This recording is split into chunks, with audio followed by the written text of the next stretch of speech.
Science of Magic with Gwilda Wiyaka is largely an opinion talk show. All opinions, comments, or statements of fact expressed by Gwilda Wiyaka's guests are strictly their own and are not to be construed as those of the Science of Magic or endorsed in any manner by Gwilda Wiyaka, Relmar McConnell Media Company, its affiliated networks, stations, or employees.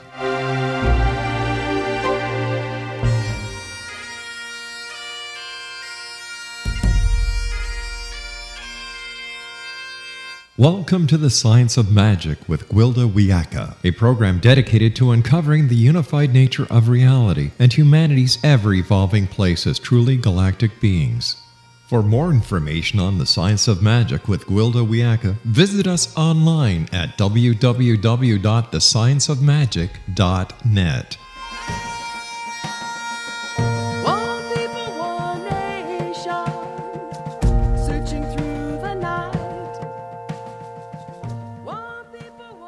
Welcome to the Science of Magic, a place where science and magic come together to transform fact into evolving truth. We're proudly coming to you through the ever-expanding X-Zone Broadcast Network, xzbn.net, and can also be found on our website, thescienceofmagic.net. I'm your host, Gwilda Wiyaka. This hour we'll be exploring Walk on the Dark Side. What do you see? My shamanic teacher demanded from where he was crouched over my shaking body. He was serving as my guide through a shamanic initiation that, had I any idea what it entailed, I would not have undertaken. Too late now. In for a penny, in for a pound. Nothing but terrifying darkness, I responded through numb lips. All I could do was hope and pray he could see me through this, as I'd lost all sense of my physical form and was totally at his mercy. Embrace the darkness, he ordered. So much for his mercy. Apparently the man had none. What aspect of terrifying didn't he understand? I'm afraid I'll never find my way out, I whined. That is correct. You will not, he assured me. Crap! He was not only merciless, he was sadistic. Though I fought the inevitable with all my terror-induced might, the black vortex swallowed me whole. A galactic wind roared in my ears, and I felt the flesh being torn from my bones as I underwent a shamanic dismemberment. To my absolute horror, I found more of myself contained within that seemingly endless darkness than what was present in the so-called light of day. Lifetimes after lifetimes of shadowy existence bombarded me as my silent screams were drawn into the nothingness of the ages. You are to become a woman of power. To channel power, you must know and accept your shadow, lest it destroys you, I heard him advise from what seemed like another universe. Only through embracing darkness and light in equal measure can either be pure. It went on for days as my teacher forced cup after cup of noxious brew down my throat. Paralyzed, I was unable to refuse his dubious offerings.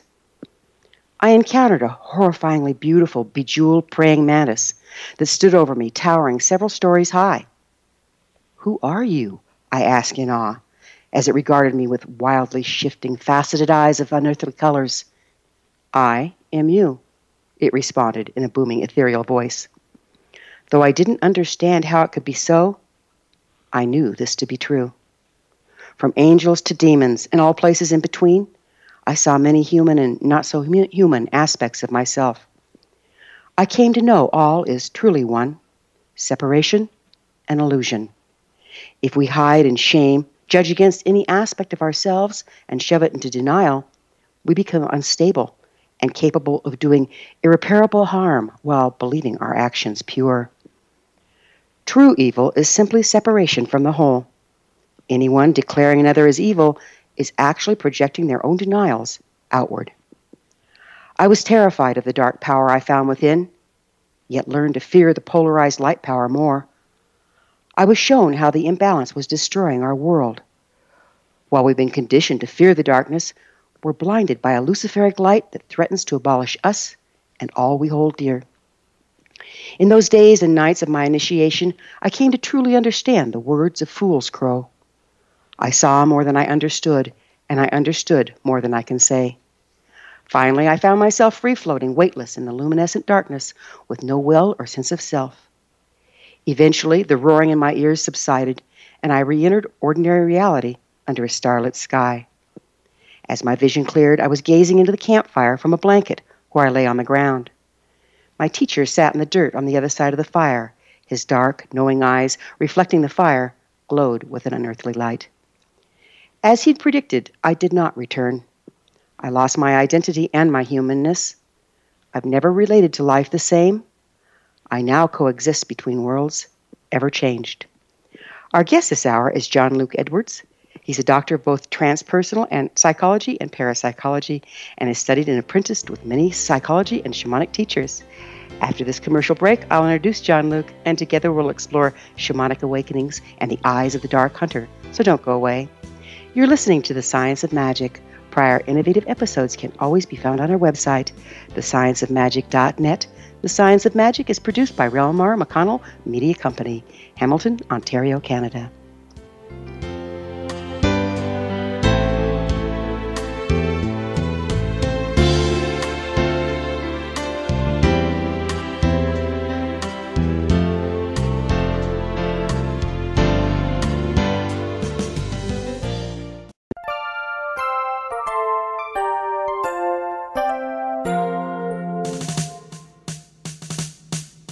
Though the world seems in turmoil around us, let's not lose our way. The stars still shine down, blessing us with their light. The sun rises every morning, chasing away the cold and darkness. There are good people of service in this world. We have much to be grateful for, as we're wrapped in the arms of all of God's creation.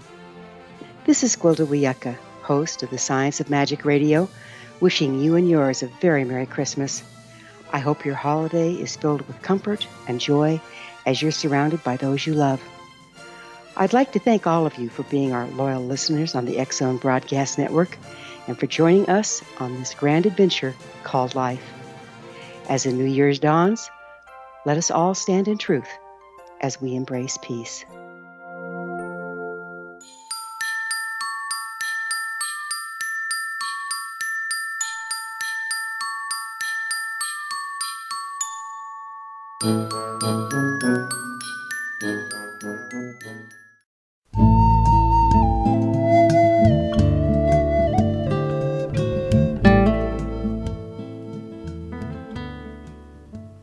Welcome back. This is The Science of Magic, dedicated to unification and evolution of consciousness.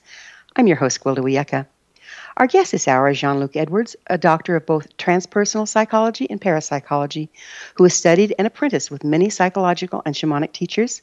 He works with individuals, men group, and in shamanic intervention and soul remembering through animistic and ancestral intervention. Jean-Luc also works with men's groups and produces The Forked Stick, a podcast show of the Circle of Great Mystery, Anti-Mystic and Shamanic Society. His websites, wolfinthedark.org, wovenpathtradition.com, and circleofgreatmystery.com. Jean-Luc, thank you for joining us on The Science of Magic. Gwilda, it's an honor to be with you. Thank you. Now, I understand you're a reverend. Would you mind pronouncing the name that you use for your... I looked at that and I went, I'm going to destroy that. It's a strange word. I do remember that when we got the registration from the Regis Affairs office here in Canada, they pronounced it oog hair, which gave us great merriment. The actual word is ayar, and in all our ancient languages, the word conjures up a picture rather than a definitive meaning. And so an ayar is a bit like a shadow on a shepherd on a lonely mountain calling for his or her sheep, and very poetic. But that also means that we are licensed clergy through the Circle of Great Mystery here in Canada and in the States. Okay, great. You have a lot of titles in your bio, and you notice I left those out as well. There was a good reason for this. What language is that? This is the ancient language of our tradition, which is called the Sagh'ic, and that's a shortened version of the title of the tradition. It's a North Eurasian tradition. It's an animist tradition. We don't like to use the word shaman because we think that belongs to a different tradition altogether. But when we explain ourselves for people who look wide-eyed and really want to know, we use the term Celtic shamanism, which is not true. We're not truly Celtic, and we're definitely not truly shamans. We are of our own tradition. We are called Shan-wi, which are, again, is an image of someone finding paths for people's souls. Got it. And I noticed it had a Celtic flavor to it, but it was not Gaelic. That I could have probably pulled off. Okay. It's complicated. It's complicated. That's what I say. So what are the Awakening Pathfinders? Who are they? They're people who study. They train in this traditional form of, we'll use the word shamanism, because I think everybody can relate to that in some way. They train. It's a 3-year and a bit, an apprenticeship, where they spend a year looking at how you've described it, looking at those shadows within themselves. And then they spend yet another year looking how they can manage and use those shadows to help, support, guide other people to remember themselves. And in the 3rd year, they study further, understanding how those shadows exist externally in the great ancestral spirits, and they learn the skill and the craft of mobilizing those ancestral spirits. How can a person tell if they're designed to be a Pathfinder? That's a great question. One I'm thinking I really don't want to answer. You don't want to scare them off ahead of time, right? Usually within that 1st year, to be honest, what they do is in that 1st year, they look at the shadows within, and they have to be really honest with themselves. And we who teach do the same and say, you're not ready. We have to be able to manage our own internal shadows. Otherwise, when we're working with other people, all we're doing is we're using them to corroborate or collude, or in fact to console our own shadows. So in that 1st year, normally people get a sense of this is what they were meant to be. The rest of the time, what we're saying is you're remembering this. Our tradition speaks of the very first person, the very first being that did that, and didn't quite succeed, and the Creator promises that others will come and complete his work. And so part of the training is trying to remember way back when that first kind of bloodthirsty incident happened, and there's a whole set of rituals and ceremonies to see if we remember that incident. It seems like your practice is deeply, deeply steeped in ceremony. What is the purpose of ceremony? Mm-hmm. In the Mystique, we believe that there is only one ceremony. The ceremony started when the great ocean called to the lightning, and the two melded and creation started. And that was the start of the ceremony, which, according to our stories, will end when the lightning leaves. And everything in between is rituals that keep that ceremony moving. So for us, ceremony is the momentum, the flowing of life. And in your introduction, you talked a little bit about evil, which I love, that idea of separation, not good and bad, but this separation. So when we're out of ceremony, we might be, inverted commas, in the grip of darkness, not the darkness, which we could say is the not good stuff. So ceremony is that motivation of life. Okay, so it's like the original ceremony was the original spark of life, and the ceremony will end when the spark is gone. Is that correct? In simple form, yes. It's a little bit more complicated. Being a traditional, a lineage tradition, we have our own cosmology, and everything moves in a circle, and so the ceremonies are maintaining that circular movement until in some way we'll find the weakest link in that circle, break it, we remember who we are, and we'll wake up in the real world which is not where we are right now. Exactly. And ceremonies, we don't like to fall into that trade, but in a sense, humans are a bit lost. And all the other spirits from the real world came into his dream. And so when we watch, right now, there's a storm, I'm watching the storm, and the storm is in some way trying to remind me that this isn't the real world and it's time to wake up. So ceremony does that. It brings us to a point where we get a glimpse of a memory that hopefully will wake us up. And it may wake us up to do a soul retrieval, fix a bad tooth, help you with a relationship. And each of those slowly moves us towards the awakening. So it sounds like the awakening is when the circle is broken. Then does it become a spiral and evolve? Well, our story says, and only the elders hold the last piece of the story because it's so dire, and also it's really difficult to understand because right at the end, it seems that the whole of the universe, how our ancestors understood the universe, turns upside down and starts again. Heaven help us! But the idea is that it starts again. Hopefully, that humans return to their place as equal with creation. The whole point about being asleep is because we think we're in some sort of hierarchy. We think we're better than everything else. We think that we're caretakers of the earth. Good job we're doing about that. And a lot of our work is trying to help people to understand that actually everything is equal. We have no gods. We have no superior spirits. Everything we do is a collaboration. So when I go and make my cup of coffee, the ceremony requires me to be in collaboration and intimacy with the water and the coffee ground and the electricity and the kettle. And animism is really difficult. You've got to talk to everything at the same time. So it's like doing everything in a sacred way and communing with everything you touch. True. For us, sacred is this idea that it comes from a root in our language. Sacred means of the heart.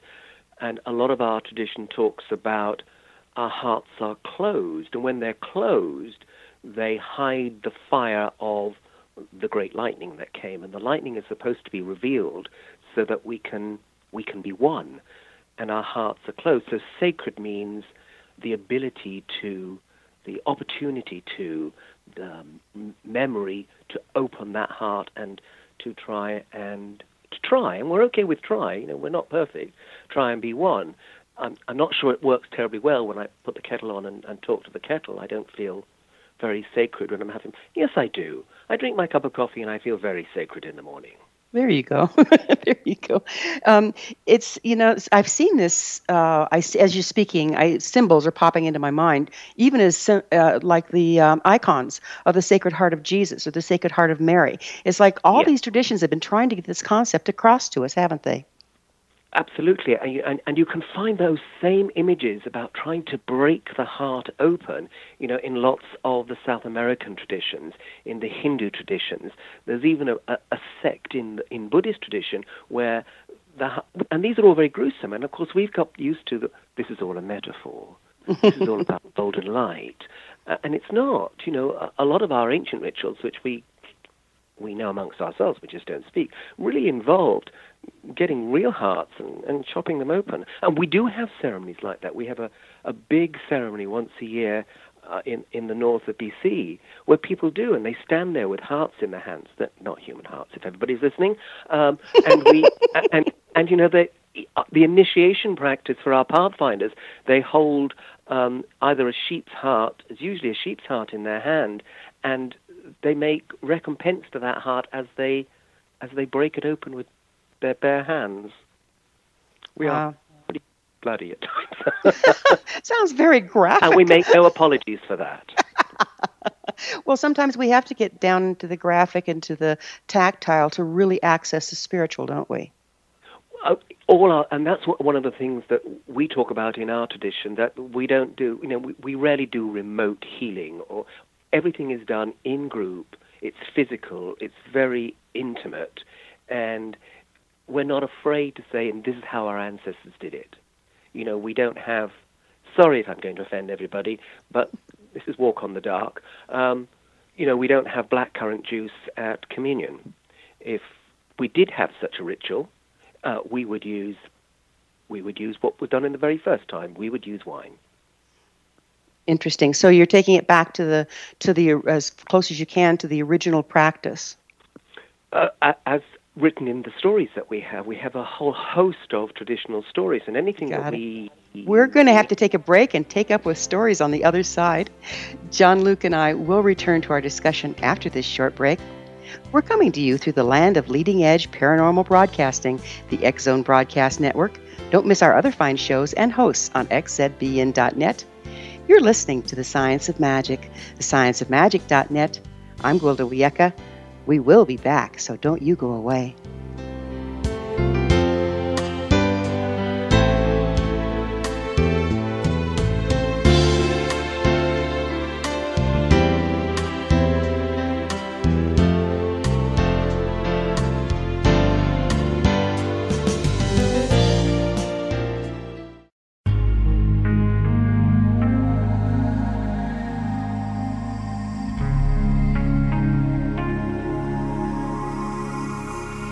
The scientist and the mystic have been on an age-old, relentless search with one thing in common. They seek truth. Their paths converge in the 40,000-year-old practice of shamanism, an ancient science delving to the quantum level of life, facilitating healing, manifestation, and evolution.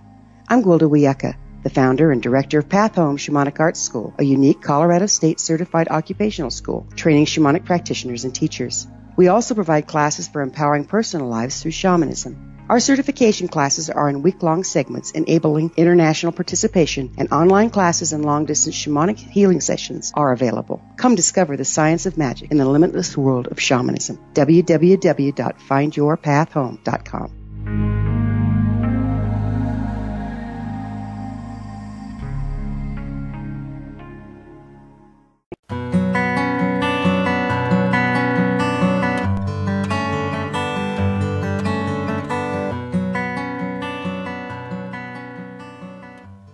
Welcome back. This is The Science of Magic, a place where magic and science come together to promote enlightenment. I'm your host, Gwilda Wiyaka. Our guest this hour is Jean-Luc Edwards, a doctor of both transpersonal psychology and parapsychology, who studied and apprenticed with many psychology and shamanic teachers. Tell us a story, Jean-Luc. Tell us a story to guide us through these times.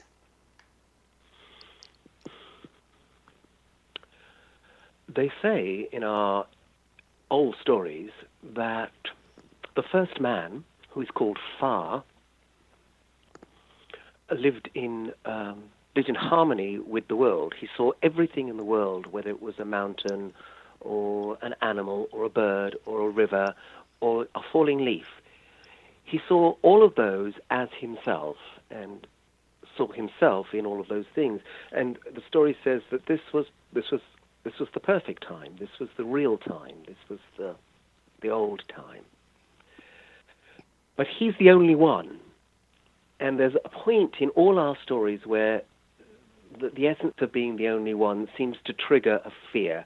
In our tradition, we have some kind of nasty creatures, and one of them is called Tri Naglach.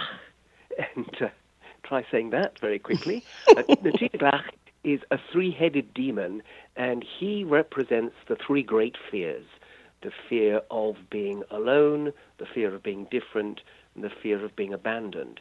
And the first man suffers these three fears through really no fault of his own, I suppose. But there's a point where his final mother, he has two great mothers that take care of him, and the final mother agrees to herself, because of course she is everything, that this can't go on. And he's called to stand in the ocean with her. She's a sow, a huge sky sow. And as the sun is setting, she gets him to look at his reflection in the water. And although the story doesn't quite explain it, when he looks at the reflection, it terrifies him. And, this is one of those great debates. Was he afraid of his truth? Was he afraid of who he was? Whatever. And he runs from that he runs from himself because he looks around and he sees everything as being not him, as being different. And they say this is when the third fear of being different hits him. And he exhausts himself so much running around in the forest that he falls asleep. And in that sleep, he creates a dream where he's in control, and that although he's different, he will make himself in control of everything, which when we think about it, that's a modern psychological thing, that the things that we fear, we take under control, and that's the root for addiction and abuse and detachments, the idea that we subject our fears to our own assumed control. So this is happening in his dream, and the dream, our ancestors would say, was the world we live in. But, and there's a great but, the great sow isn't without compassion, and she swallows the reflection of the setting sun, and she gives birth to the moon. And the moon shines over the man, so wherever he is, when he sees the moon, he will know, A, that he's not alone, and B, that the moon is where the forest is, and he's not really left the forest. So unlike the Christian story where Adam and Eve are expelled from the Garden of Eden, and I really don't believe that. I think the angel with the flaming sword is saying, hey guys, it's this way. In our story, the great forest, which is one of the great female spirits, she sends all of herself into the man's dream to remind him, to call him back. And each time it goes wrong. And there's a beautiful story where the forest colludes and weaves all the trees together to make the most perfect woman. Her name is Bache, the first woman. She's green, but we won't worry about that. And she goes to rescue them, and she's guided by the moon to go and wake the man up. But as these things turn out in the old stories, she falls in love with him and lies down and falls asleep with him. And so there's this, oh, damn, what should we do now? And the forest constantly keeps sending, and eventually sends the first Shan-Wi, which is wrongly translated. I think everybody looks at the translation of the ancient language and they say, well, that's a wolf. But actually, if you look at the word, the way it's described, it means something born of fire and water that has large teeth, runs on 4 legs, and has got big ears. So it's probably better to say some great big dog, wild beast creature. That goes wrong because it terrifies the humans.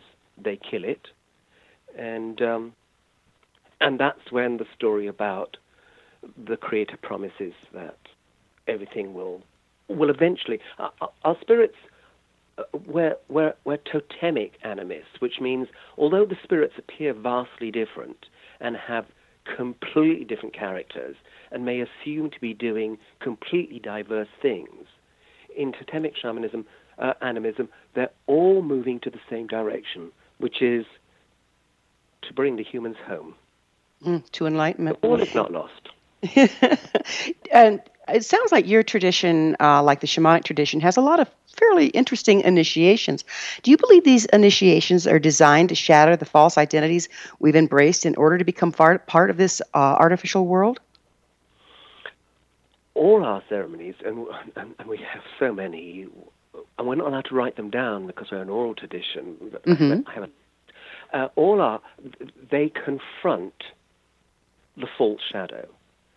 They confront how we've turned, in your introduction, we talked about the light is blinding us and the darkness is blinding us, where light and dark together produce true sight. And so all the ceremonies, all the rituals, even the stories, at some point there is a piece in them, either in hearing the words or the sounds or the songs, we have our own songs as well, or taking part in a ceremony, and they're all, under the true nature of initiation, move us into something new. We leave something behind and we move into something new, which is the true nature of initiation, to leave something behind and to take something new. And we might say that that's sacrifice, which is that sacro word again, which is an opening of the heart. Mm-hmm. And it's we say we take on something new, but isn't it really something ancient as well? Yes, I don't think any of us find anything new. And I'm constantly telling my students, and I'm telling the people who come to me, I'm not here to teach you anything new. I'm not even to take you somewhere new. I'm just going to help you to remember what you've forgotten. And that might appear new to you, but sit with it, and eventually you'll go, I know that place. I've been there. I've seen that. I've heard that before. That's so interesting that you say that, because, again, in shamanism, I'm pretty sure in your practice, we have this dismemberment that tends to go on when we're going through an initiation. In other words, we're taken down to our constituent parts. But then there's this act of remembering, as in putting back together in a new form. That's what you're talking about, isn't it? We do. I mean, that we don't call dismemberment. We have one of the male spirits who has 3 versions of himself, and his final version is called the Dorchar Cuchair, and that translates as the one who smashes things into pieces, and then they're reformed into what it was before it got put together in the first place wrong. At our initiation ceremony, after those 3 years of training and practice and out there doing stuff, the people are subjected to yet another quite violent spirit who is a raven, and he is embodied in a great ceremony. The person who becomes that is possessed by him. And this raven literally, physically attacks the people who are lying on the ground and dismembers them. And then the women come and sing to these people, hoping that the song will reunite them to be who they once were. And they do come back with the same as your initiation, not the same. So yes, there's a lot of breaking apart and reforming. We have 2 great spirits that do that. Amazing. Every shamanic society I've studied has a reference to having originated in the stars. Is it the same with your tradition? And what can you tell us about ancestral stars? I'm often, when someone's trying to trick me, they'll always say, "So, John Luke, do you believe in aliens?" No, I'm not trying to trick you. And I look at people and I go, "I really don't understand the question." And they'll look at me and I'll say, "The first story talks about the earth singing to the stars. And the stars, the earth is empty, and the stars come down and form all the ancestors." That's the first story where we go, well, we came from the stars. And a lot of our songs talk about Te Reanad, the day the stars fell. And then there's another bizarre story where the holy men and women, the seers, the whatever we're going to call them, receive a dream. And in the dream, they're told to look at the stars until they see the word is a complicated word, but it means goose wing. So I assume a V shape. And when this comes, they've all got together in the center of the world.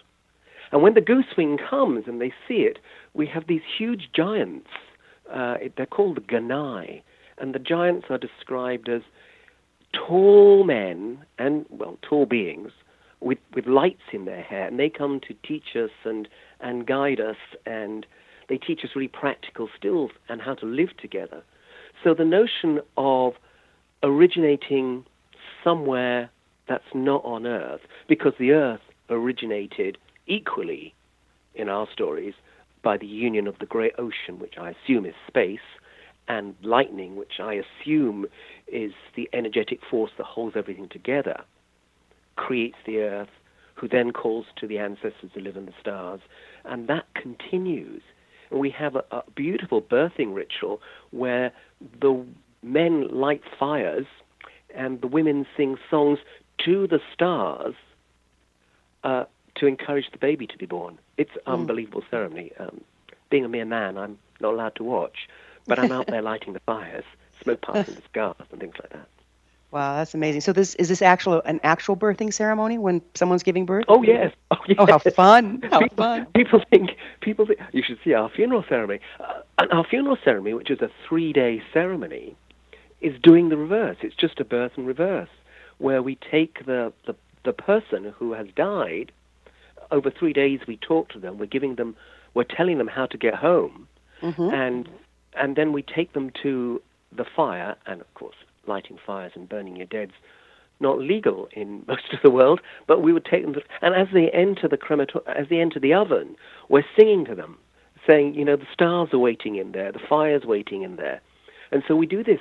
We have a great relationship. We're going to have to stop and take a break. I'm so sorry. Cliffhanger here. Jean-Luc and I will be back shortly. You're listening to The Science of Magic, thescienceofmagic.net, the place where altruistic professionals of science and the esoteric create common ground for the betterment of our world. We're brought to you by the leader in paranormal, spirituality, and alternative health programming, the X-Zone Broadcast Network, xzbn.net.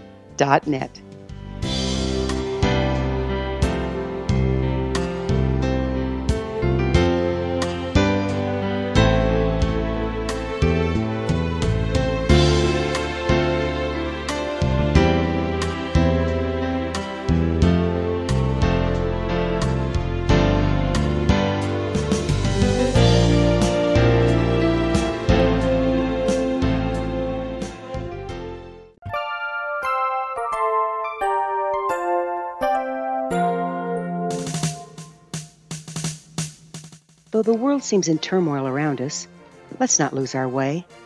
The stars still shine down, blessing us with their light. The sun rises every morning, chasing away the cold and darkness. There are good people of service in this world. We have much to be grateful for as we're wrapped in the arms of all of God's creation. This is Gwilda Wiyaka, host of the Science of Magic Radio, wishing you and yours a very Merry Christmas. I hope your holiday is filled with comfort and joy as you're surrounded by those you love. I'd like to thank all of you for being our loyal listeners on the X-Zone Broadcast Network and for joining us on this grand adventure called life. As the New Year's dawns, let us all stand in truth as we embrace peace.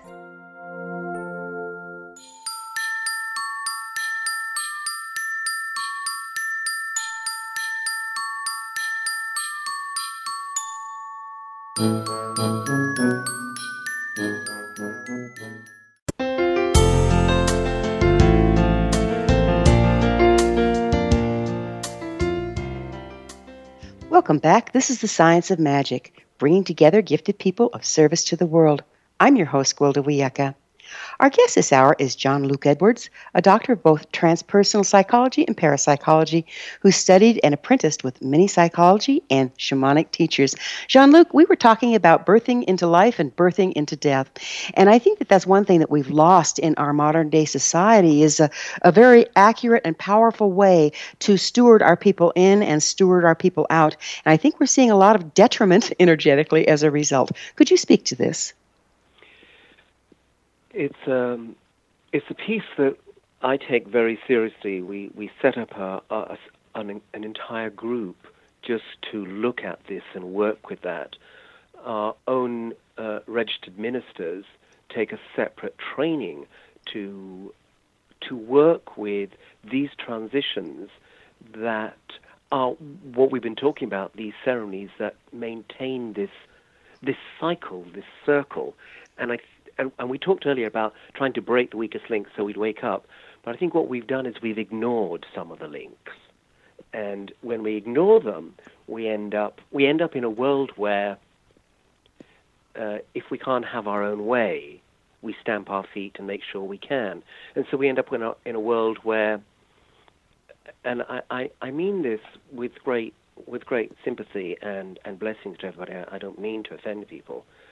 But, you get the person who cannot have children for whatever reason, their sexuality, their biology, whatever, and yet they will go to the extremes to have children, and they step out of the movement of nature. I worked with someone once who was desperate to have a child of her own and spent thousands of dollars trying to get herself pregnant. She wasn't married. She was spending lots of money on agencies. And I stopped, and they all failed. And I stopped one day and I said, maybe you're not supposed to do this. No, I've got to have a child. And I said, here's the address of an orphanage. Why don't you go, and there are children who desperately need a mother like you. no, it had to be her child. And on the reverse of that, we get people whose time is up. You know, why keep people from home? And yet we will give them antibiotics, we'll hook them up to pipes, we will prolong life where really life should have ended. Now, when we're caught up in that, on the other side, and this is where this is uncomfortable for people, it means that if we prolong life, the concept of birth stops. And if we look at the way people are dealing with birth at the moment, you know, we have more impotence, we have less people who are able to give birth, we have more infertility. And then when we try to increase that, suddenly we'll get a war or we'll get an unknown disease, and we put the world out of balance.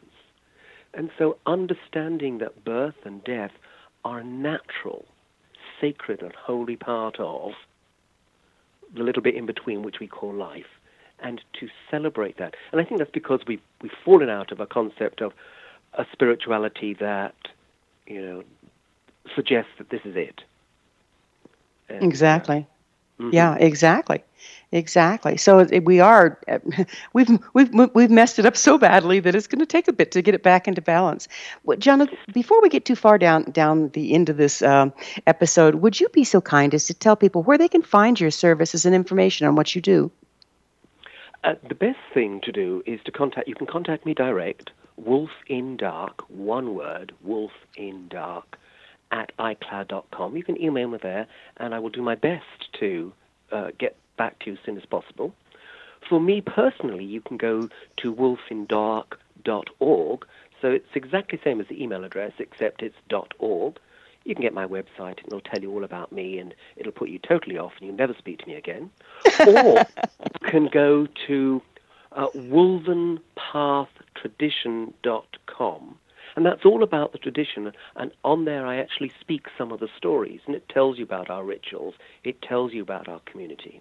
And that tradition started a shamanic society. And that is circleofgreatmystery.com, where we get people of all sorts of traditions who come, and we run public ceremonies. We try and do some teaching. We collect money, and the society right now looks after 4 children. We are sponsoring a dog's home, I think, right now. We do an awful lot of pastoral work. And so if you go to any of those sites, they will link to each other as well. Fantastic. How old is this tradition, and where did it begin? It's a nomadic tradition, so where does it begin? You stick a pin in a map. We've linked it back. We did research, and as far as we can make out, probably in the mountains of Mongolia. And it's no coincidence that 2 or 3 of the elders, when they went and did their DNA testing, because it seemed the right good thing, suddenly discovered that we had Mongolian blood, and not in small quantities. So that's roughly where we think the resting place was. If we listen to the stories about the great journey that the ancestors talk about, it seems to be a path from somewhere up there down to either the Mediterranean or the Black Sea in a kind of oval loop. They talk about the Great Green Forest, and we think that was probably what is now Germany. Okay. They talk about the great deserts. Maybe that was the Gobi Desert, but it's there somewhere. Amazing. So what is it called now? What do you call it? The complete title is Sagh'ic Dhream, and I promise you it's not spelt that way. And it means the kindred of the wild dog beast, which is a bit of a mouthful anyway. So we just say Sagh'ic, and people nod knowingly because it sounds quite nice. But the great dog beast is kind of left in the ethers. Yes. Could you talk a little bit about life's destiny? Do we all have one? And if so, where did we lose it? How do we find it again?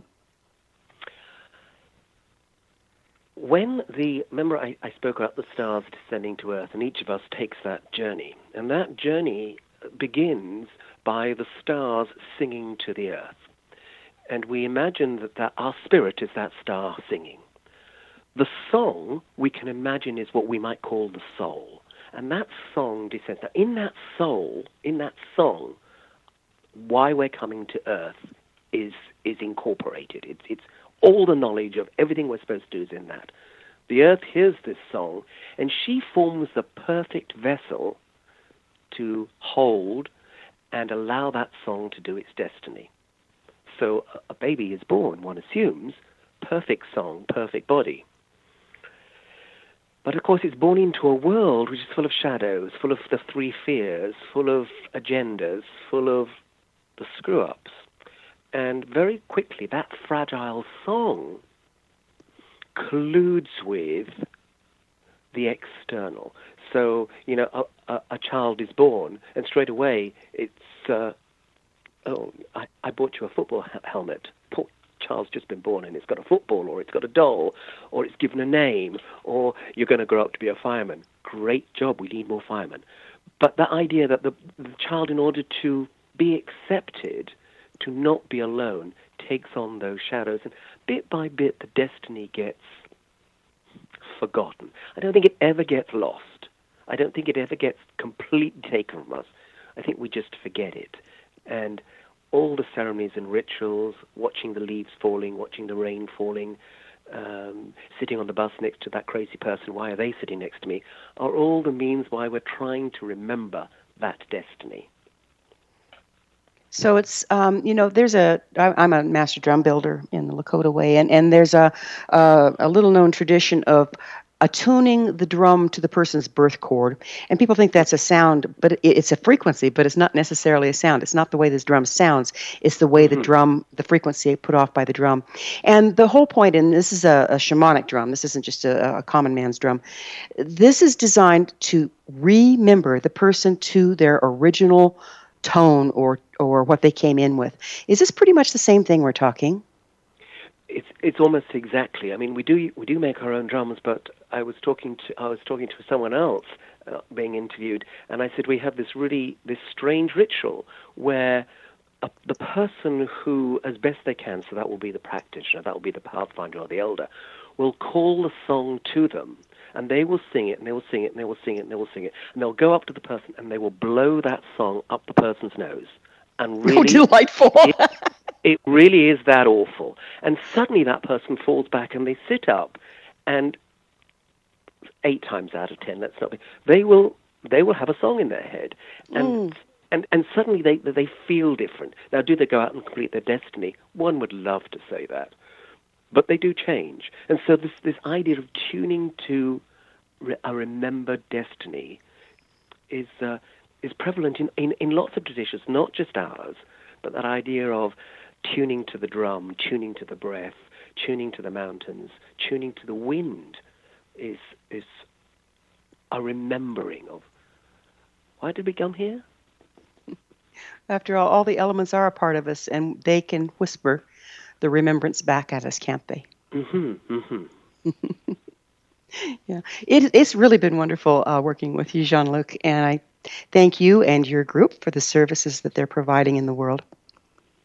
Thank you so much. It's been a joy and a pleasure and a stimulation of passion. Thank you. Our guest this hour has been Jean-Luc Edwards. His website is wolfinthedark.org. This has been The Science of Magic. Remember, you can always listen to past thought-provoking episodes on our website, thescienceofmagic.net. Don't forget to join us next episode of The Science of Magic.